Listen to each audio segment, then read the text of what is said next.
Spring, 1980. Mount St. Helens is one of the major peaks in the Cascade Mountains.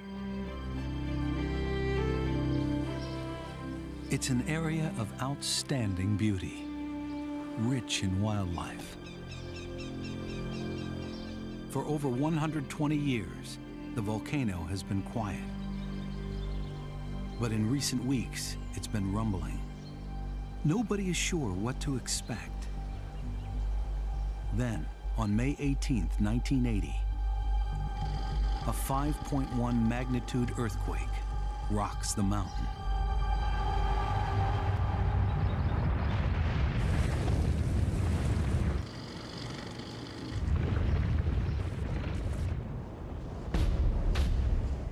Within 10 seconds, the volcano's northern flank collapses in the largest landslide in recorded history. It releases millions of tons of magma in a colossal explosion.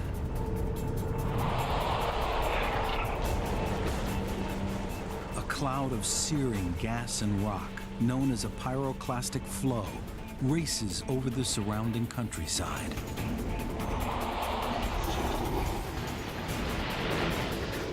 Forests are flattened.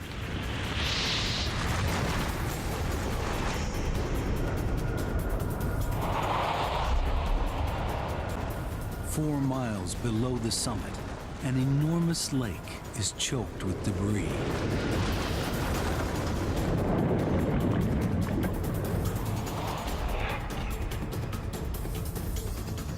The eruption continues to shoot poisonous steam and ash miles into the air.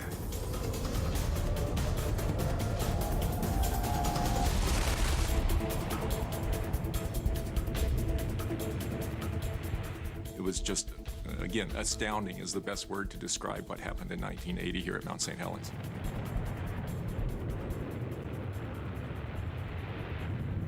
The northern slope of the mountain is buried in several feet of ash.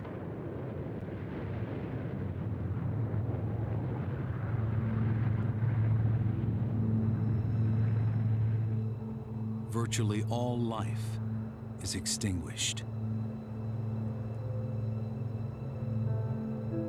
57 people are dead. They include loggers, campers, scientists, and a reporter. Some are up to 13 miles away in areas considered safe. The plume of steam and ash rises miles into the sky for the rest of the day. The drifting ash cloud disrupts air traffic for hundreds of miles. The scale of the destruction is enormous.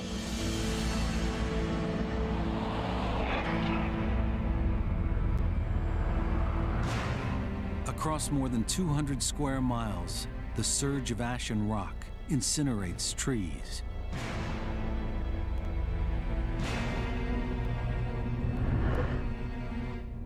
Thousands of birds from more than 100 species disappear.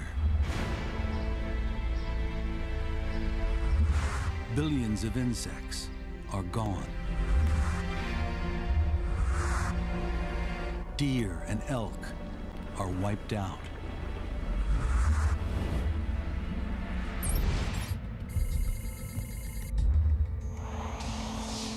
This vast area of devastation becomes known as the blast or blowdown zone.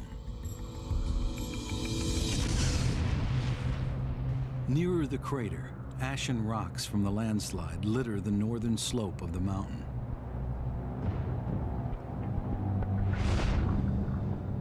It looks like the moon. It's called the pumice plain. It's directly below the crater. 4 miles from the volcano, the enormous Spirit Lake is scarcely recognizable. The avalanche has lifted its bed more than 200 feet. The surface is smothered in dead trees, Hundreds of species of aquatic life, including insects, amphibians, and fish, are killed. It was black water, and it degassed and bubbled, and there was hot springs that were coming up. If you were to put your fingers into your wrist and wiggle them, you wouldn't even be able to see your fingertips. That's how grossly modified the water was.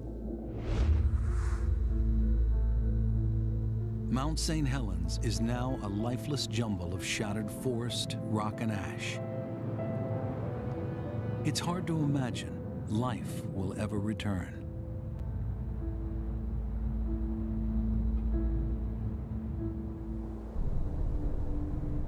The eruption was so powerful, it altered the shape of the mountain.